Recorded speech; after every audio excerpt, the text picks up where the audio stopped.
ॐ नमः सिद्धेभ्यः। ॐ नमः सिद्धेभ्यः। ॐ नमः सिद्धेभ्यः। नमो अरिहन्ताणं नमो सिद्धाणं नमो आयर्याणं नमो वज्रायाणं नमो लोये सव्साहुणम्। पंच परमेष्ठी भगवान की जय। द्वादशांग जिनवाणी माता की जय। चारित्र चक्रवर्ती 108 शांति सागर जी महाराज की जय। संत शिरोमणि आचार्य भगवंत 108 श्री विद्यासागर जी महाराज की जय।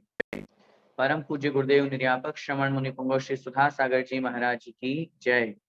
अढ़ाई द्वीपस्थ समस्त महामुनिराजों की जय। श्रवण संस्कृति सिद्धांत प्रवेशिका भाग 1 का हम सभी स्वाध्याय कर रहे हैं और इसके माध्यम से जो जैन धर्म के जैन दर्शन के मूलभूत सिद्धांत हैं उनको हम बहुत अच्छी तरह से यहाँ पर समझने का अभ्यास समझने का प्रयास कर रहे हैं। णमोकार महामंत्र, चत्तारी दंडक, तीर्थंकर भगवान, इंद्रिय, जीव आदि इन सभी को जानने के बाद में हमने यहाँ पर चारित्र चक्रवर्ती शांति सागर महाराज जी के जीवन चरित्र के बारे में भी हमने जाना और पिछली कक्षा में हमने विशेष रूप से जब इंद्रियों की चर्चा की थी और उन इंद्रियों को धारण करने वाले जो जीव हैं जिनके मात्र एक इंद्रिय होती है वह स्थावर या एक इंद्रिय जीव कहलाते हैं, तथा जो 2 से 5 इंद्रिय तक के जीव हैं वो त्रस जीव कहलाते हैं। एवं उन्हीं में अगर हम भेद प्रभेद और करें तो 2 इंद्रिय, 3 इंद्रिय, 4 इंद्रिय जीवों को विक्लत्रे कहा जाता है। इस प्रकार आचार्यों ने त्रस जीवों की और स्थावर जीवों की व्याख्या की। उन जीवों के बारे में समझने से हमें स्पष्ट रूप से ये बात समझ में आई कि हम कोशिश करें कि हम उन जीवों का घात ना हो, हमारे निमित्त से उन जीवों की हिंसा ना हो, इस प्रकार की हम कोशिश करें। अब इस बात को समझने के बाद में ये प्रथम खंड का अंतिम चैप्टर अपने पास में है। इसी भाग 1 में 2 खंड इन्होंने यहाँ पर दिए हैं। उसमें प्रथम खंड में ये बात अपन यहाँ पर समझते हैं। जो पाठ 11 है, सर्वज्ञ देव राम, उनके बारे में अपन यहाँ पर पढ़ते हैं। इस पाठ को पढ़ने के बाद में हमें एक बहुत नई चीजें पता चलेगी। बहुत सी ऐसी चीजें जो सामान्य रूप से लोक व्यवहार में रामचंद्र जी के बारे में जैसा कहा जाता है, जैसा सुना जाता है, हमारे जैन दर्शन के अनुसार, जैन धर्म के अनुसार रामचंद्र जी कौन थे, कैसे थे, कैसा उनका जीवन चरित्र था, किस प्रकार से उनका जन्म हुआ, कहाँ से केवल ज्ञान, कहाँ से मोक्ष, सारी जो व्याख्याएं हैं ये जैन दर्शन के अनुसार और जो मूल आगम है पद्म पुराण उसके अनुसार यहाँ पर ये चैप्टर दिया हुआ है। इस पाठ को पढ़ने से पूर्व एक शुभ संयोग भी मैं आप लोगों से साझा करना चाहता हूँ। परम सौभाग्य की बात है, आज फाल्गुन कृष्णा त्रयोदशी का दिन है और अभी हम इस पाठ में पढ़ेंगे हमारे जैन धर्म और जैन दर्शन के अनुसार भगवान राम का जन्म भी आज ही के शुभ दिवस फाल्गुन कृष्णा त्रयोदशी को हुआ। तो ये भी एक बहुत सुंदर संयोग बना कि आज के दिन रामचंद्र जी का जन्म हुआ और हम आज के दिन ही उनका यह पाठ पढ़ रहे हैं। संयोग से आज शनिवार भी है तो हमारी पाठशाला का दिन भी है, तो ये सारे के सारे संयोग यहाँ पर बने। बहुत अच्छी तरह से ध्यान से एक एक लाइन को समझना है, क्योंकि ये कहानी हमने अब तक जो सुनी है, जो समझी है, उससे कुछ भिन्न है, उससे कुछ अलग है। इससे बहुत सी बातें आपको यहाँ पर नहीं नजर आएंगी। तीर्थंकर मुनि सुव्रत नाथ के तीर्थ में अयोध्या नगरी के राजा दशरथ और उनकी रानी कौशल्या से फाल्गुन कृष्णा त्रयोदशी के दिन मघा नक्षत्र में रामचंद्र जी का जन्म हुआ। जैसा कि अभी हमने आपको निवेदन किया, बताया, ये जो पाठ लिया गया है ये हमारे मूल ग्रंथ पद्म पुराण से लिया गया है। और पद्म पुराण आचार्य रविशेन महाराज ने लिखा है।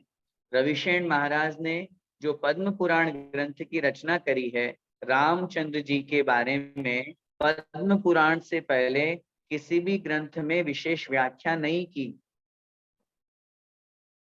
प्रथमानियों के ग्रंथों का मूल रूप से प्रारंभ पद्म पुराण से माना जाता है। मैं फिर निवेदन कर रहा हूं, इस चैप्टर को पढ़ते हुए जब नई बातें आप लोगों को लगेंगी तो आपके मन में ये शंका उत्पन्न हो सकती है कि हमने तो ऐसा सुना था, हमने तो ऐसा सुना था। लेकिन वो जो सुना हमने वो अन्य संप्रदाय के माध्यम से उनमें जो संसार में प्रसिद्ध है उसी को अपन ने सुना और समझा। यदि हम में से किसी ने पद्म पुराण नहीं पढ़ा तो हमको ये सारी बातें नहीं लगेंगी। सबसे पहली बात ये समझिए, भगवान रामचंद्र जी का जन्म आज के शुभ दिवस फाल्गुन कृष्णा त्रयोदशी को, पिता का नाम राजा दशरथ, माँ का नाम रानी कौशल्या था। जन्म हुआ अयोध्या नगरी में। इनकी आयु 17,000 वर्ष की थी। शरीर की ऊंचाई 16 धनुष प्रमाण थी। ये ऊंचाई जब हमने आदिनाथ भगवान आदि के बारे में भी समझा, चाहे ऊंचाई हो चाहे वर्ष हो, इस सिद्धांत को हमें समझना है कि हम अवसर्पणी काल में जी रहे हैं और अवसर्पणी काल में हर चीज में डिमोशन हो रहा है, कम कम होता जा रहा है। चाहे हमारी आयु हो, ऊंचाई हो, धन वैभव यश सुख, ये सब कम होते जा रहे हैं। आदिनाथ भगवान की आयु 84 लाख पूर्व की थी, उनकी अवगाहना 500 धनुष की थी। अजितनाथ भगवान 80 लाख पूर्व के थे, उनकी अवगाहना 450 धनुष की। संभवनाथ भगवान की अवगाहना 400 धनुष की, अभिनंदनाथ भगवान के 350 धनुष की, कम होती जा रही है। मुनि सुव्रतनाथ भगवान का काल आया तो आयु अवगाहना सब में कमी आ गई। इसीलिए रामचंद्र जी की आयु 17,000 वर्ष की थी। अवगाहना 16 धनुष। एक धनुष 4 हाथ का होता है, एक हाथ 1.5 फुट का होता है।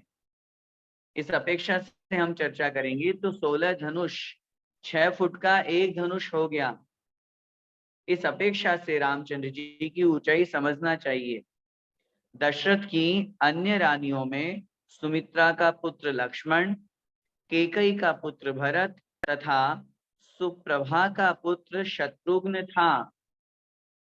अब देखिए, यहाँ पे 4 रानियां और चारों रानियों से 4 पुत्र हुए। राजा दशरथ की रानी के कौशल्या से रामचंद्र जी, इसके बाद में सुमित्रा से लक्ष्मण, कैकेयी से भरत और सुप्रभा से शत्रुघ्न। ऐसे 4 पुत्र दशरथ के थे। एक बार राम ने वज्रावर्त धनुष चढ़ाकर सीता से विवाह किया।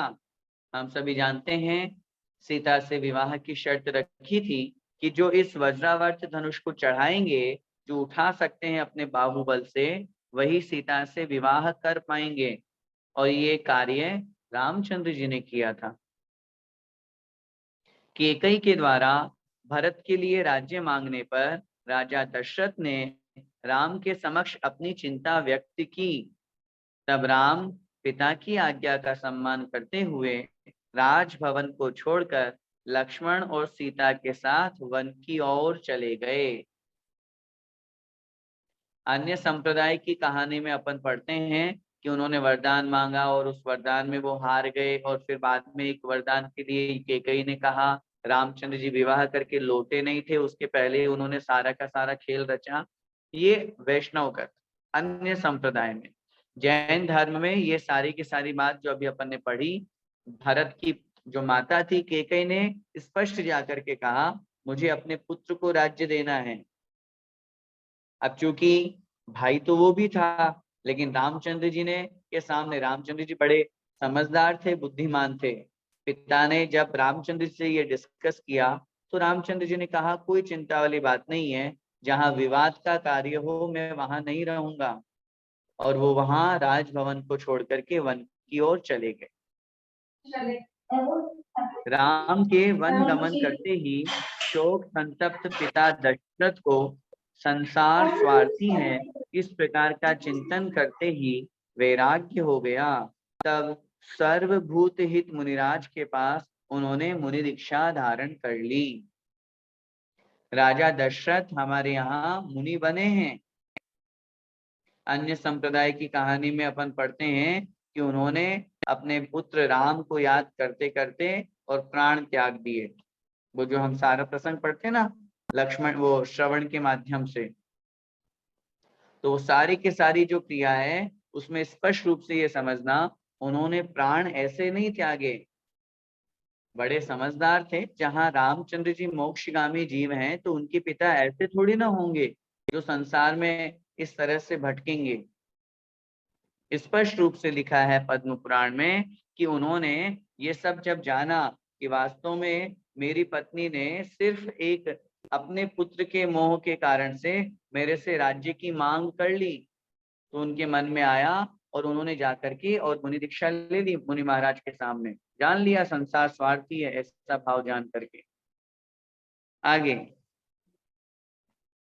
रामचंद्र जी ने वही वन में साहस गति विद्याधर की माया से परेशान सुग्रीव को उसकी पत्नी सतारा प्राप्त कराई। वंशस्थल के वंशगिरी पर्वत पर देशभूषण और कुलभूषण मुनि का उपसर्ग दूर किया तथा दंडक वन में कर्णरवा नदी के किनारे सुगुप्ती तथा गुप्ती नाम के दो चारण रिद्धिधारी मुनियों को आहार दान देकर पंचाश्चर्य प्राप्त किए। इस पैराग्राफ में रामचंद्र जी जब वन में गए तो उनकी तीन बातें यहाँ पर बताई। सबसे पहली बात तो उनका जो मिलान है सुग्रीव से हुआ, उस वन में ही हुआ। और वहां पर उन्होंने क्या किया था, सुग्रीव को जो परेशान कर रहा था साहस गति नाम का विद्याधर, उन्होंने उस विद्याधर को हराया। चूंकि सुग्रीव की पत्नी जो सतारा थी वो उठा करके ले गया था विद्याधर, तो उसने उसको हरा करके और सुग्रीव को उसकी पत्नी दिलवाई, जिससे सुग्रीव उनका भक्त बन गया, उनका मित्र बन गया। दूसरा कार्य रामचंद्र जी ने किया, कुलभूषण और देशभूषण मुनि महाराज के उपसर्ग को दूर करना। हम लोगों ने पढ़ा होगा, हम लोग जब निर्वाण कांड पढ़ते हैं तो वहां पर अपन पढ़ते हैं कुंथलगिरी से देशभूषण और कुलभूषण नाम के ये गृहस्थ में दो भाई थे, दोनों मुनि बने और दोनों मोक्ष पधारे। तो उनके उपसर्ग को रामचंद्र जी ने दूर किया था।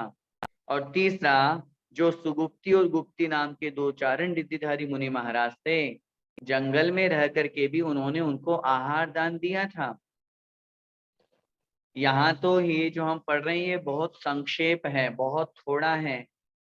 कभी जब समय हो तो पद्म पुराण पूरा पढ़िएगा।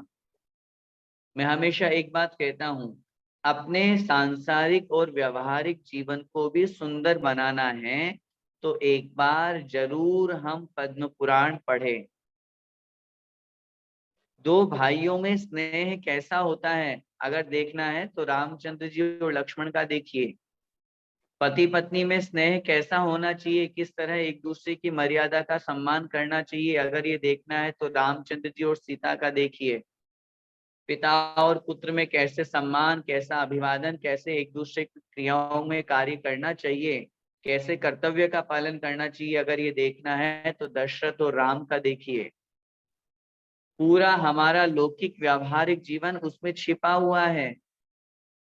सोचिए, कभी मन में विचार आया, अभी अपन ने पढ़ा, दशरथ ने जब कहा, पिता ने जब कहा कि बेटा ऐसी समस्या मेरे सामने आ गई, बड़ा तू है, राज्य तुझे मिलना चाहिए, लेकिन तुम्हारी माता कैकेयी मान नहीं रही है, वो भरत को राज्य दिलवाना चाहती है। हम होते तो क्या करते? बोलिए, अगर हम होते तो क्या करते? हमारे अंदर तो दो भाइयों में 1 गज जमीन, 2 फुट जमीन के लिए भी लड़ाइयां हो जाती है, चंद पैसों में भी लड़ाई हो जाती है। सोचिए जरा, कैसा जीवन जी रहे हैं हम। रामचंद्र जी लिख रहे हैं, रामचंद्र जी के बारे में लिख रहे हैं, उन्होंने ये नहीं कहा कि पिताजी मुझे राज्य मिलना चाहिए, मैं बड़ा हूं। उन्होंने कहा कोई बात नहीं, अगर भरत को राज्य चाहिए तो बिल्कुल भरत को राज्य दे दो। भरत नहीं चाहता था राज्य, उनकी माता चाहती थी, लेकिन कोई बात नहीं, माता की खुशी में मेरी खुशी है। और ये सोच करके मैं यहाँ रहूंगा और लड़ाई झगड़ा होगा क्या मतलब है, चले गए वन में। पिता ने अपने पुत्र के प्रति क्या भाव रखा, जरा सोचिए। मैं हमेशा कहता हूँ, वनवास की जब जाने की बात आई तब उस समय मात्र रामचंद्र जी को जाना था। सीता क्यों चली गई? सीता को क्या पड़ा था? वो तो राज महलों में बली पड़ी है, नाजों से बड़ी पाली गई है, राजकुमारी थी। कैसे वो जंगल के उन कष्टों को उसने सहन किया। लेकिन उसके बावजूद भी जहां जहां मेरे पति वहां वहां मैं, ये भाव था उसके अंदर, ये सम्मान था अपने पति का। ये भाव हर पत्नी में होना चाहिए। मैं अपने पति की सेवा करना मेरा प्रथम कर्तव्य है, चाहे फिर राजभवन हो, चाहे जंगल हो, चाहे सुखी रूप अवस्था हो, चाहे दुखी अवस्था हो, हर जगह साथ देना मेरा कर्तव्य है। तभी तो ये सब संसार और लोक व्यवहार, ये प्रेम भाव बना हुआ है। और जहाँ खींचातानी होती है, जहाँ ईगो हर्ट होता है, जहाँ सामने ये बात आती है, मैं भी तो कमाती हूँ, मैंने भी पढ़ाई करी है, मैं भी नौकरी कर सकती हूँ, मैं तुम्हारे पैसों पे नहीं पलने बढ़ने वाली, तो वहीं लड़ाई झगड़े शुरू हो जाएंगे। हम हाई एजुकेशन का विरोध नहीं कर रहे, लेकिन अपने अंदर इन संस्कारों को भी ग्रहण करना है। और मैं सोचता हूँ, जब रामचंद्र जी, चलो सीता तो समझ में आता है, 7 फेरे लिए हैं, जन्म जन्म का साथ है, लेकिन लक्ष्मण का क्या लेना देना? लक्ष्मण को थोड़ी ना वनवास मिला था, लक्ष्मण को थोड़ी ना कैकेयी ने कहा था कि तुम वनवास में चले जाना। लेकिन भाई के प्रति स्नेह देखिए, नहीं कुछ भी हो जाए, मैं अपने भाई की रक्षा, भाई की सेवा में हमेशा साथ दूंगा, ये भाव था लक्ष्मण का। आगे तो ये चीज अपने को समझना है। जब वो जंगल में गए तो उन्होंने वहां पर 3 कार्य ये किए। एक दिन रावण ने अवलोकनी विद्या के द्वारा सीता के हरण करने का वास्तविक उपाय जानकर सीता का हरण कर लिया और पुष्पक विमान में सीता को बैठाकर लंका की ओर चला गया। जैन दर्शन में स्पष्ट रूप से ये कथन मिलता है कि रावण ने सीता को हाथ भी नहीं लगाया। स्पष्ट रूप से रावण का नियम था, उसने एक मुनि महाराज से नियम लिया था, मैं स्त्री की, सामने वाली स्त्री की सम्मति के बिना उसके साथ व्यभिचार नहीं करूंगा, गलत काम नहीं करूंगा। ये जो हरण किया है रावण ने, ये अपनी विद्या के प्रभाव से किया है। उसको हाथ में पकड़ करके जो अपन दृश्य देखा है या सुना है टीवी आदि के माध्यम से, कि उसने वो लक्ष्मण रेखा खींची, रूप बनाया, हाथ पकड़ा, पकड़ करके जबरदस्ती ले गए उसको, ये सब नहीं है अपने यहाँ। उस विद्या के माध्यम से उसने उसका हरण किया और वो लंका में ले गया। लंका के वन में पहुंचते ही रावण ने अपना असली रूप दिखाया तथा रावण को देखकर सीता भय से, लज्जा से तथा रामचंद्र जी के विरह से उत्पन्न शोक में मूर्छित हो गई और शील रक्षा के लिए निर्जल उपवास ठान लिया। 3 चीजें हुई वहां पे। जैसे ही उसने रावण को देखा, क्योंकि विद्या के प्रभाव से लेकर के गया था वो तो जैसे रावण को देखा, डर लगा, अरे अब मेरा क्या होगा। उसके सामने जब उस रावण ने प्रस्ताव रखा, मैं तुमसे विवाह करना चाहता हूँ, तुम मेरी रानी बन जाओ, तो बहुत लज्जा से उन्हें मन में परिणाम भय आया। और तीसरा जो स्पष्ट रूप से है कि रामचंद्र जी का जब विरह हुआ, रामचंद्र जी से दूर हुए, तो उन्हें बड़ा दुख हुआ और इन तीनों के कारण वो वहीं पर बेहोश हो पड़े। और जब चेतना आई तो एक ही नियम लिया, मैं अपनी शील की रक्षा के लिए अपना निर्जल उपवास करूंगी। क्यों कहा जाता है सीता को शीलवती? रावण के पास कोई कमी थी क्या? धन वैभव यश की बात करें, बल की बात करें, सब चीजों में रावण की सोने की लंका थी। क्या कमी थी उसके पास में? लेकिन नहीं, शीलवती नारियां, शीलवती सतिया इसे ही तो कहते हैं। प्राण चले जाएंगे लेकिन मैं अपने शील को भग्न होते हुए, भंग होते हुए नहीं देख सकती। मेरा शरीर, मेरी आत्मा, मेरा सर्वस्व मेरे रामचंद्र जी हैं। मैं रावण के साथ कैसे ऐसे गलत परिणाम कर सकती हूँ? ये भाव रख करके उसने निर्जल उपवास करने का संकल्प ले लिया। जब तक मुझे मेरे रामचंद्र जी अथवा उनके द्वारा भेजी हुई कोई वस्तु, कोई दूत कुछ नहीं मिलेगा, तब तक मैं चारों प्रकार के आहार का त्याग करती हूँ। इतना बड़ा दृढ़ संकल्प है। इसीलिए हम बहुत अनेक प्रसंगों पर कहा करते हैं, संकल्प में बहुत बड़ी शक्ति होती है। हम अगर कोई नियम लेते हैं तो वो नियम जरूर पूरा होता है, और उस नियम के प्रभाव से हमारी अन्य चीजों से रक्षा होती है, उनसे हमारी संरक्षा सुरक्षा होती है। इस नियम का प्रभाव देखिए आगे चल करके फिर क्या हुआ। फिर उसके पश्चात कुछ समय बाद राम को हनुमान की क्षमता के बारे में जानकारी हुई, तथा राम की आज्ञा से हनुमान आकाश मार्ग से लंका की ओर गए। और लंका में पहुंचते ही सर्वप्रथम भौरा के समान आकार बनाकर संपूर्ण लंका नगरी सहित रावण के महल की जानकारी ली। विद्याधर थे हनुमान जी तो विद्या के प्रभाव से उड़ के चले गए और जाकर के पहुंच गए लंका में, और उसी अपनी विद्या के प्रभाव से अपने आप का छोटा सा रूप बना दिया, भौरे के बराबर। और पूरे राजमहल को, पूरे लंका को, सबको देख रहे हैं, घूम रहे हैं, क्योंकि वहां अन्य भी तो पशु पक्षी हैं, तो भौरे को तो कौन कहाँ जाने से रोकेगा।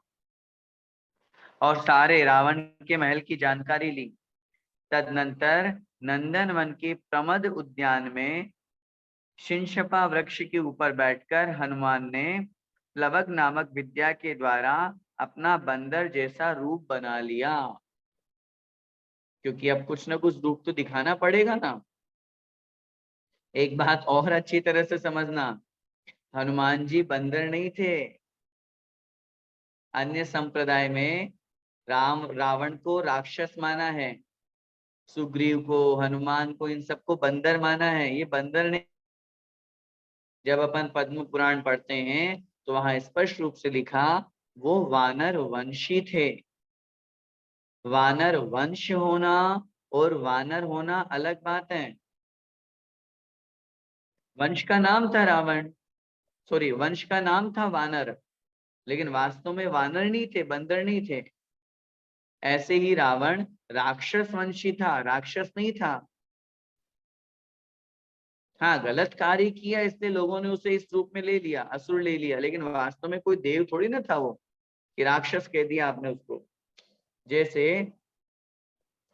जैसे अपन नेमिनाथ भगवान की बात करते हैं। नेमिनाथ भगवान यदुवंशी थे, यादव।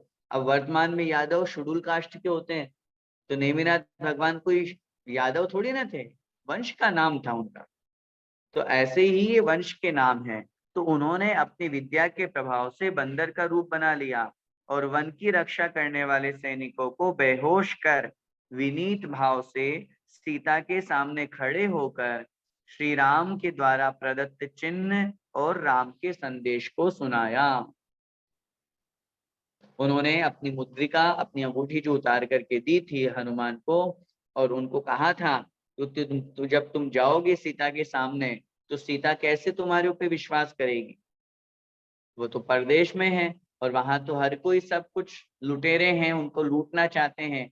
तब उन्होंने अपनी मुद्रिका दे करके, अपनी अंगूठी दे करके कहा, ये तुम दिखाओगे तो सीता को विश्वास हो जाएगा कि हाँ तुम राम के ही, मेरे ही दूत हो। और रामचंद्र जी ने जो उन्हें कुशल क्षेम और समाचार कहा वो उनको कह दिया।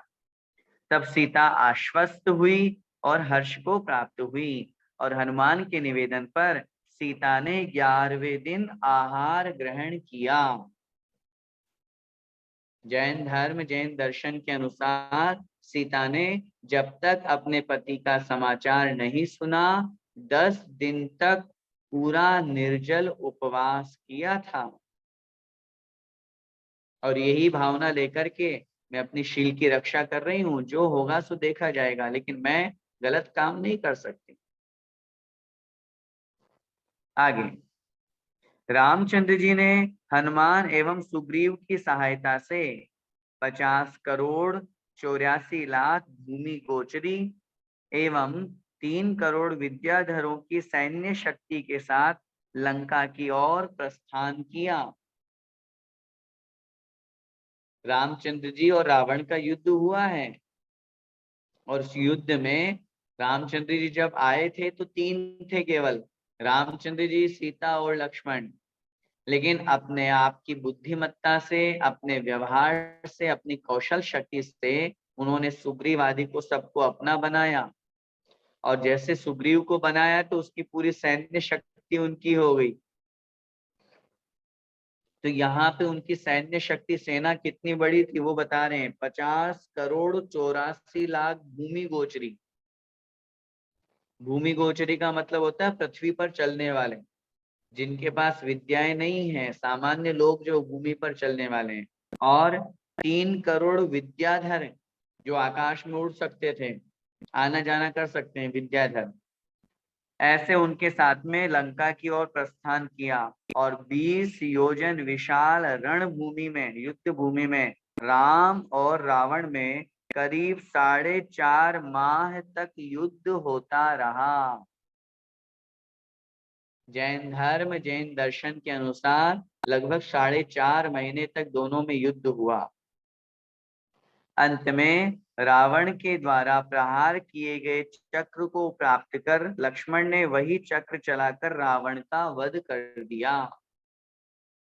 जब रावण ने चक्र, चूंकि रावण भी अर्ध चक्री था, उसके बाद जो चक्र था उसने वो चक्र उनको चलाया मारने के लिए। लक्ष्मण ने उसको क्या किया, उस चक्र को ग्रहण कर लिया। उसको मारने के लिए चलाया था, लेकिन लक्ष्मण के पास ऐसी शक्ति थी कि उसने उसके चक्र को ही खुद ग्रहण कर लिया और खुद ग्रहण करके उस चक्र को चलाया और उस चक्र को चला करके और उसको मार दिया। तो जैन दर्शन के अनुसार रावण का वध रामचंद्र जी ने नहीं किया, लक्ष्मण ने किया। आगे इस प्रकार युद्ध में राम की विजय हुई, राम बलभद्र बन गए और लक्ष्मण नारायण बन गए। एक नियम और एक सिद्धांत भी ध्यान रखिए, नियम से नारायण के हाथों प्रति नारायण की मृत्यु होती है, नियम है ये। ये लक्ष्मण जो थे नारायण थे और रावण जो थे वो प्रति नारायण थे। तो इसलिए लक्ष्मण ने रावण को वहां पर मारा। जिस दिन रावण का मरण हुआ उसी दिन के अंतिम प्रहर में, अब ध्यान से देखना कैसे किन्ने कहाँ कहाँ दीक्षा ली। जिस दिन रावण का मरण हुआ उसी दिन के अंतिम प्रहर में अनंतवीर्य नामक मुनिराज अपने 56,000 आकाशगामी उत्तम मुनिराजों के साथ कुसुमोद्यान नामक वन में पधारे। मुनि महाराज विहार करके और दिन के अंतिम प्रहर मतलब सायकाल होने से पहले पहले, और ये सब मुनि महाराज रिद्धिधारी थे तो आकाश मार्ग से चल करके और वहां पर पधारे।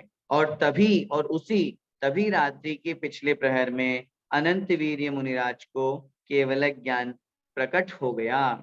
और जैसे ही उनको केवल ज्ञान प्रकट हुआ तब वहीं पर इंद्रजीत, मेघवाहन, भानुकर्ण आदि ने निर्ग्रंथ दिगंबर मुनि दीक्षा धारण की तथा मंदोदरी व चंद्रनखा आदि ने आरिका व्रत धारण कर लिए।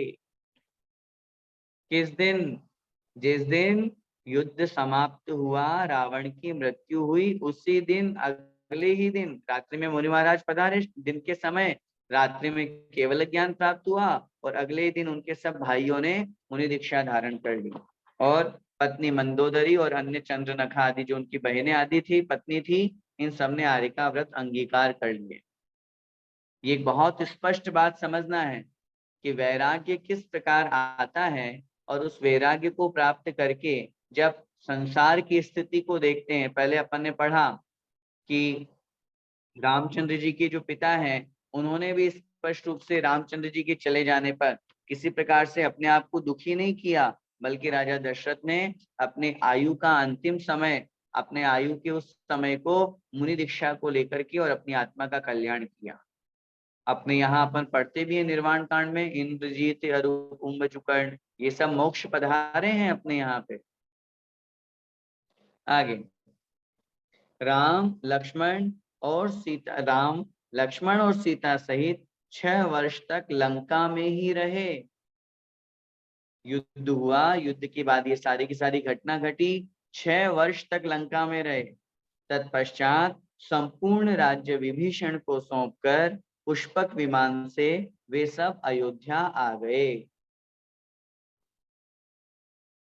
क्योंकि अब विजय लक्ष्मण ने प्राप्त करी है, रामचंद्र जी ने प्राप्त करी है, तो एक तरह से वो लंका के राजा भी रामचंद्र जी बन गए।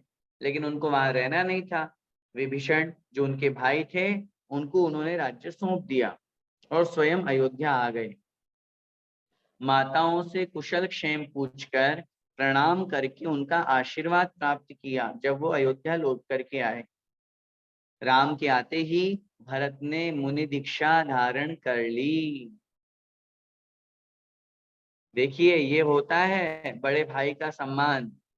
इतने दिन तक मैंने राज्य किया, अब मैं राज्य करके अब बड़े भाई आ गए, अब मैं अगर नीचे रहूंगा तो मेरे मन में भी विकल्प आएगा और प्रजाजन के अंदर भी आएगा। वैराग्य भाव आ गया और मुनि दीक्षा धारण कर ली और राम का राज्याभिषेक हुआ।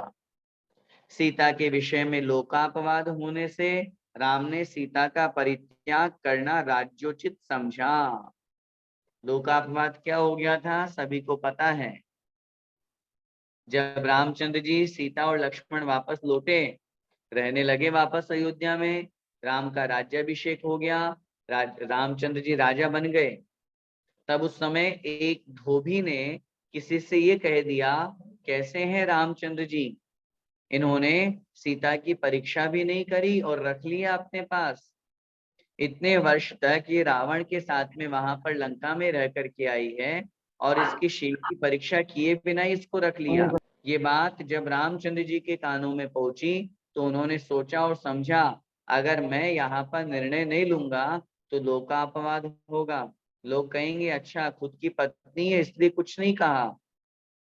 उन्होंने राज्य व्यवस्था में नीति न्याय पूर्वक सभी का अनुशासन हो ऐसी भावना रखते हुए उन्होंने सीता का परित्याग कर दिया और कृतांत वक्र नामक सेनापति को आदेश देकर सीता को गर्भवती होते हुए भी तीर्थ वंदना के बहाने सिंहनाद नामक भयंकर निर्जन वन में भिजवा दिया।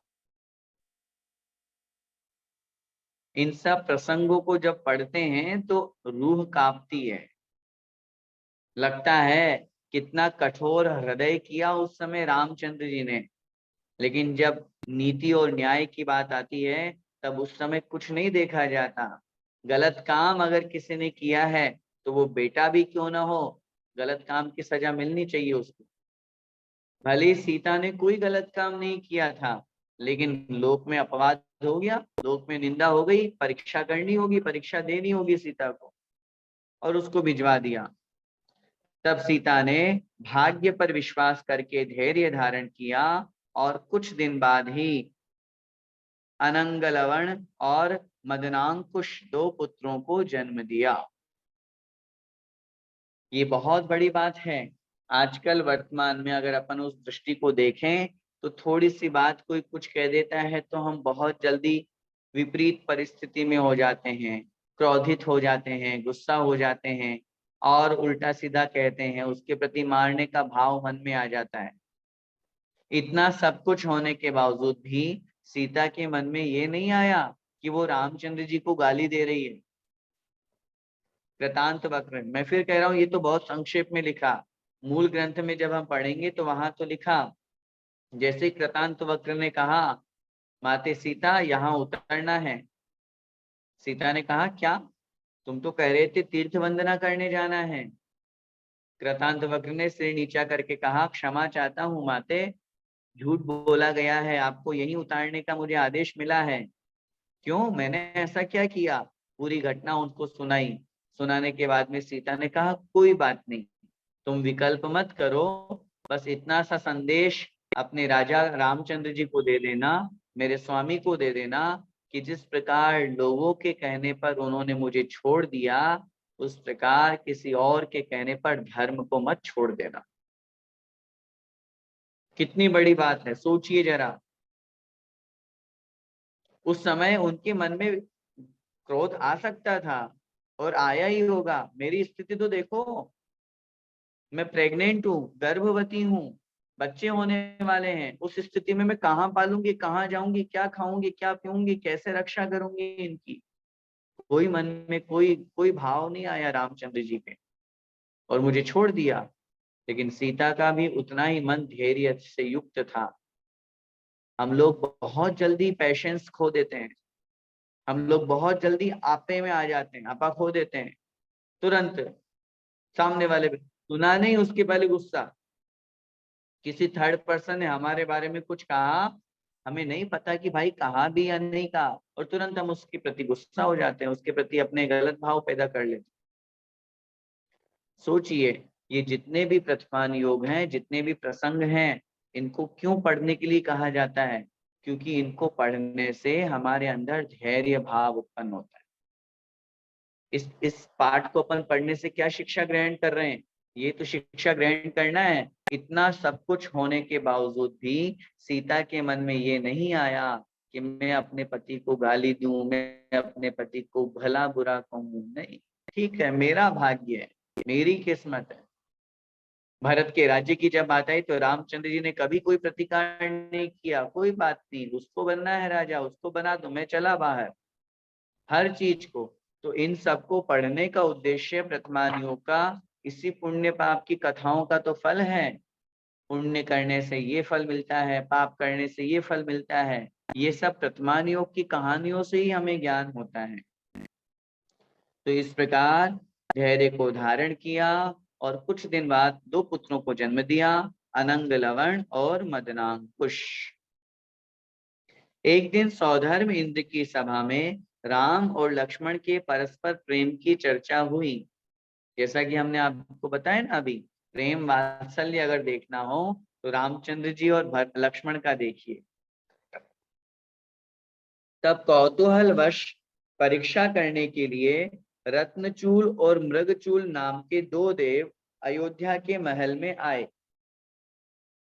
इंद्र सभा में चर्चा चल रही थी कि देखो, अगर तुम्हें देखना है कि दोनों में कितना स्नेह है, इस दुनिया में कहीं पर भी नहीं है इतना स्नेह जितना रामचंद्र जी में और लक्ष्मण में है।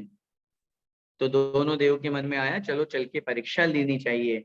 और वो रत्नचूल और मृगचूल नामक के दोनों देव अयोध्या में के राजमहल में आए और विक्रिया से अंतःपुर में रुदन का शब्द व्याप्त किया और लक्ष्मण से राम की मृत्यु हो गई ऐसा कहा। भाई विक्रिया थी उनके पास में, तो रोने के स्वर 2-4 अपनी विक्रिया से रोने के स्वर उच्चारित किए और एक देव ने जाकर के रूप बना करके कहा कि रामचंद्र जी की तो मृत्यु हो गई। और लक्ष्मण ने जैसे ही ऐसा सुना, राम की मृत्यु की सूचना सुनकर लक्ष्मण, हाय यह क्या हो गया, क्या हुआ, इतना कहते ही लक्ष्मण के प्राण निकल गए।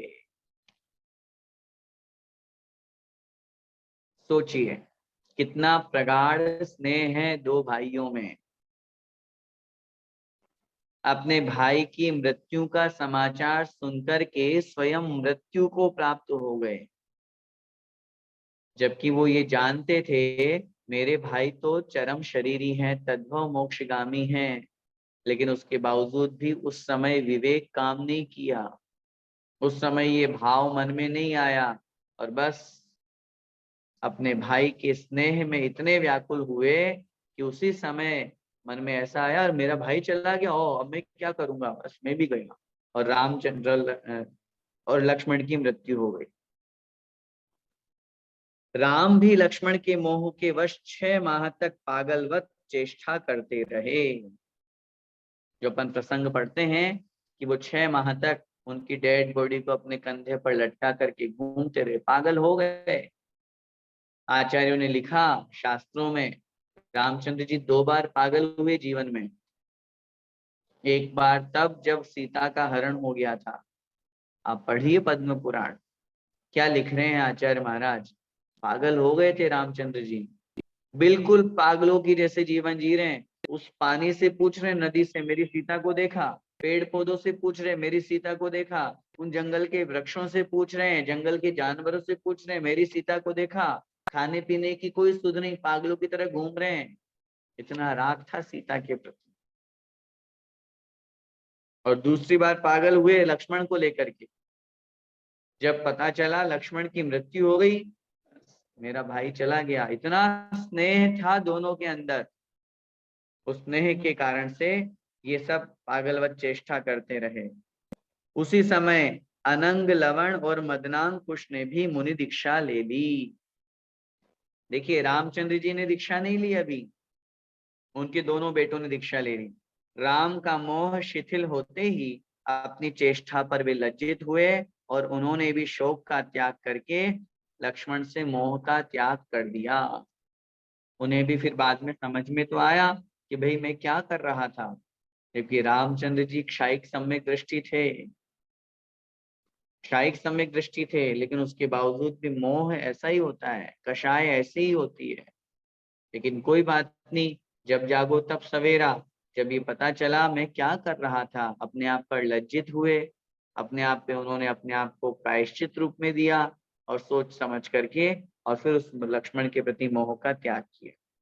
और फिर तदनंतर रामचंद्र जी भी संसार से विरक्त होकर अनंग लवण के पुत्र को राज्य देकर आकाशगामी सुव्रत मुनि के समीप जाकर के मुनि दीक्षा ले ली।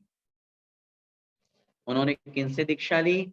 मुनि महाराज का नाम है सुव्रत मुनि, और जाकर के उनसे मुनि दीक्षा ले ली, और इनका नाम हुआ पद्म मुनि। और आप लोगों की जानकारी के लिए बता दें, इसीलिए पद्म पुराण नाम पड़ा। पद्म पुराण में रामचंद्र जी का पूरा जीवन चरित्र का वर्णन है, वो इसीलिए दिया हुआ है पद्म नाम होने से। और उसी समय शत्रुघ्न, विभीषण, सुग्रीव आदि 16,000 राजाओं ने भी दीक्षा ले ली।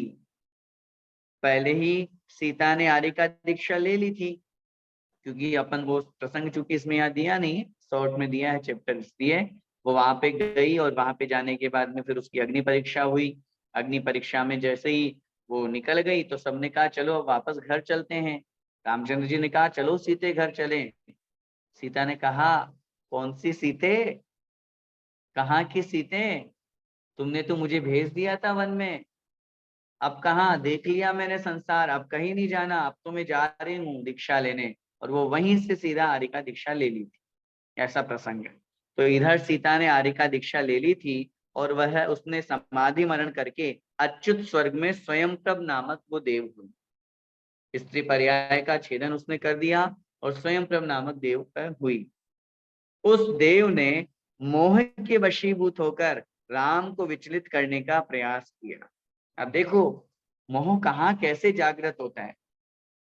पहले जब रामचंद्र जी उससे निवेदन कर रहे हैं चलो सीते घर चलो, तब उस समय बोलती है नहीं अब कोई सीते बीते नहीं, अब तो मैं तो आर्य का दीक्षा लूंगी।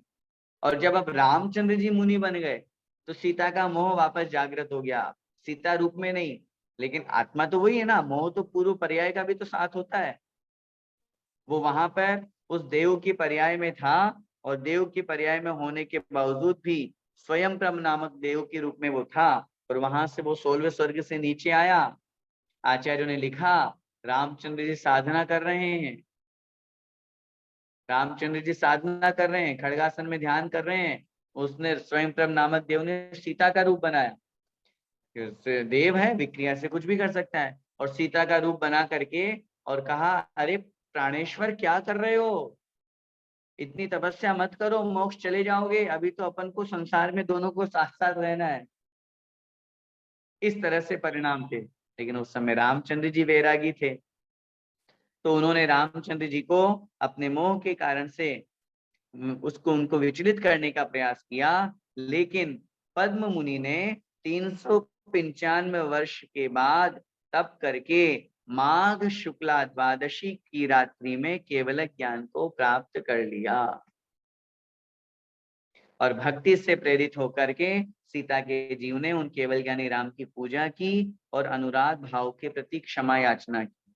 फिर अपने आप जब केवल ज्ञान प्रकट हो गया, अपने आप में सोचा समझा, देव तो थी, देव पर्याय में था वो जीव, उसने समझा वास्तव में ये मेरी भूल थी, ये कौन किसके पति पत्नी का संबंध है, ये तो संसार है। उन्होंने केवल ज्ञान को प्राप्त कर लिया, भगवान मुझे क्षमा करे, मैंने आपको व्यर्थ में ही उत्सर्ग किया, और इस भाव के साथ में उनकी पूजा अर्चना की। इसके 600 वर्ष बाद फाल्गुन शुक्ला चतुर्दशी के दिन प्रातः बेला में रामचंद्र जी ने संपूर्ण कर्मों को नष्ट कर तुंगी गिरी से निर्वाण पद को प्राप्त किया। तिथि क्या थी? फाल्गुन शुक्ला चतुर्दशी, आने वाली अष्टानिका का सेकंड लास्ट डे।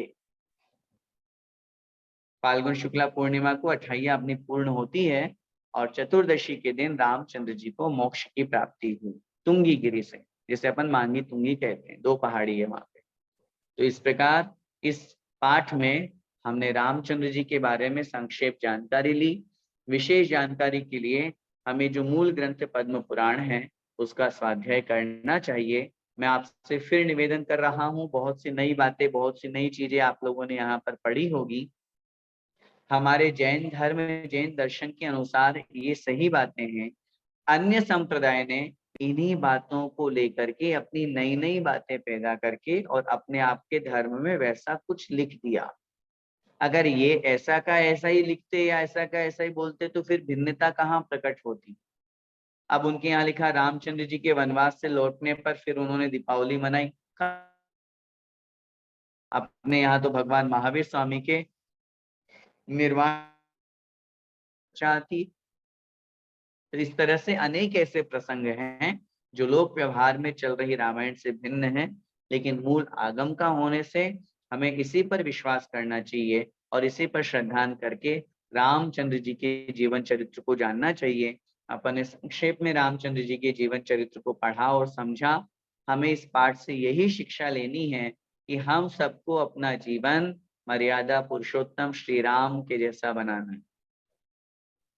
मैं वापस संक्षेप में अगर ये कहूं कि जीवन में व्यवहारिक जीवन कैसा होना चाहिए, पिता पुत्र का संबंध रामचंद्र जी और दशरथ जैसा, पति पत्नी का संबंध राम और सीता जैसा, 2 भाइयों का संबंध राम और लक्ष्मण जैसा, इस तरह का यदि संबंध हमारा होगा तो निश्चित रूप से हमारा गृहस्थ जीवन और सांसारिक जीवन बहुत अच्छा चलेगा। और इन सब से दूर होकर के जब अपने मनुष्य पर्याय को सार्थक करने का भाव हो, तब उस समय मुनि दीक्षा लेकर के अपनी आत्मा का कल्याण करें। हम सब भी इस पाठ से यही शिक्षा लें।